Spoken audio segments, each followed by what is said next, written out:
You know, I've been thinking, I have got all of these glorious, high-performance vehicles, but I ain't got no way to show the world their capabilities. So I'm gonna go build me a darn racetrack. Oh yeah, I got 32 acres out there. I'm gonna build me a racetrack and I'm gonna show the world my driving capabilities and the abilities of all of these high-performance machines. Now, when building a racetrack, most normal people would probably have to use a skid steer or an excavator. But you see, I am a redneck engineer. Plus, I can't afford a skid steer or an excavator. But I do have a Kubota tractor with a front end loader and a box scrape. So a little over a year and a half ago, I purchased this 32-acre property here. Now, it had been clear cut before I got it, and it looked horrible. So I paid a guy to come out here and clear it with a bulldozer. Then I paid a lot of money to plant the whole 32 acres in grass. And now here I am, making a racetrack all through it. I am sure my wife's gonna be thrilled when she sees this. So do you remember when I said I hit that stump? Yeah. Apparently I hit it with this tooth right here. And it peeled the metal back just a little bit. Ooh boy, goodness gracious.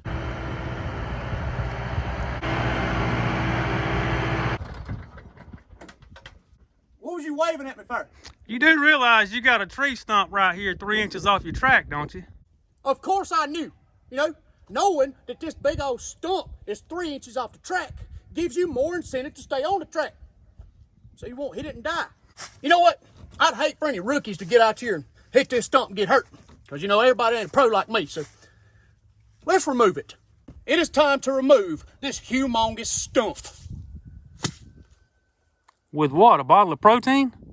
Yeah, you didn't know that protein makes trees swell up and explode?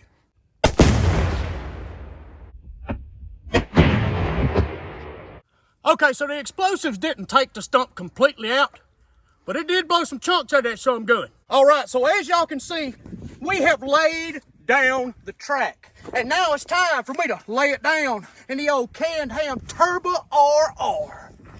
Hey, what happened? I noticed you changed clothes. Yeah, I had a wardrobe malfunction.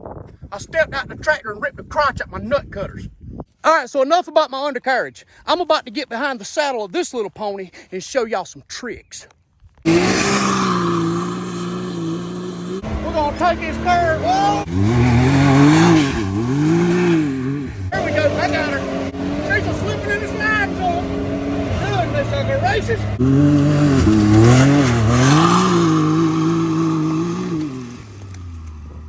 So after riding with me on my Can-Am, my boy Dale Jr. decided he wanted to get his Polaris RZR 200 out and ride it on the track.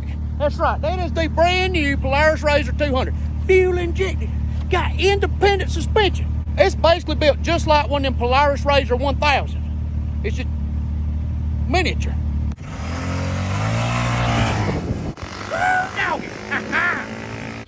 I'm so proud of that boy. God dang, you know, make me want to tear up. You see that rooster tail? He flung it over the Appalachian Mountains right there. God dang, boy.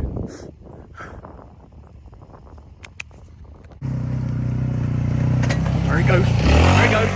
Whoop. A little too much speed right there. That's why my boy's name's Dale Jr. and not Jeff Gordon.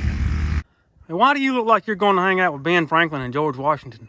Well, I'm glad you asked. You see this Ford Festiva right here? And these two dirt bikes? They all have the mechanics of something that was built in the 1700s. Every one of them got a darn carburetor, okay? You know what that means with the dirt bikes? You got to kickstart them. No fuel injection, no electric start. Nah, you just sit there and you kickstart it, and you kickstart it until it starts working. Now, before I go get on these dirt bikes, I'm gonna hop in this little thoroughbred stallion right here. Run this sucker around the track like a rally car.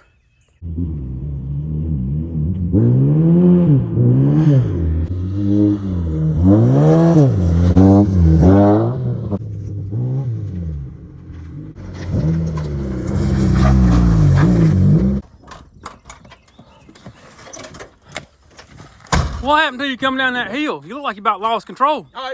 It wasn't nothing. You know, I just lost my brakes going down the hill. Bike hit the tree and died. But besides that, it's a typical day.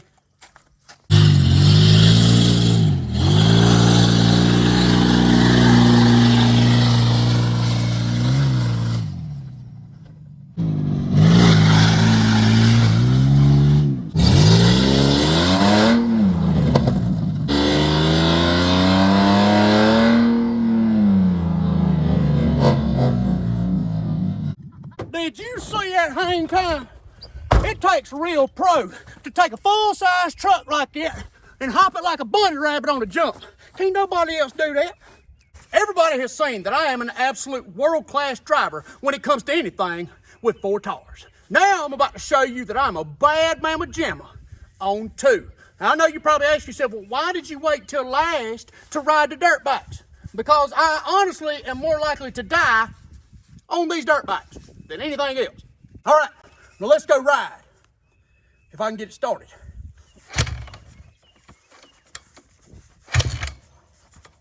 Give it a minute. There it is. She's catching on. 15 minutes later. Start, gosh dang it.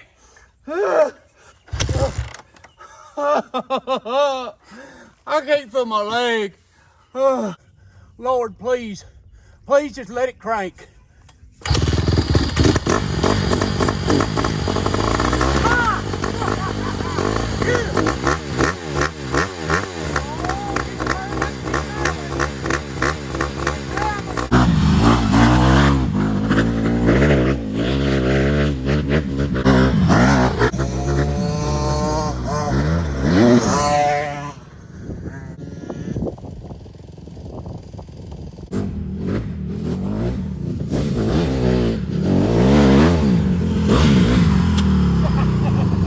Y'all see that right there? Being the professional I am, I was teaching everybody how not to take the curve. Now this is how you take the curve.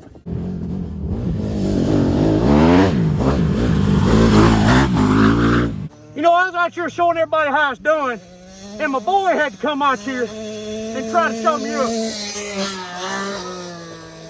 Y'all watch my boy Dale Jr. Now he learned all this from his daddy.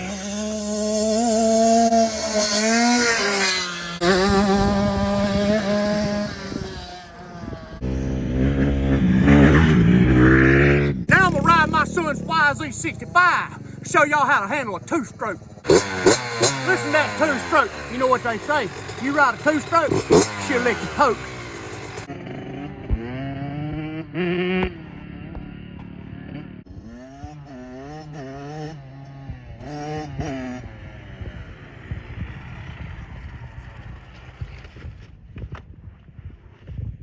Nope.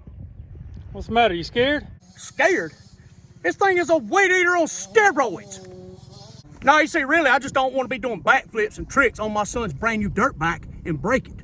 So I'm gonna get back on my 150.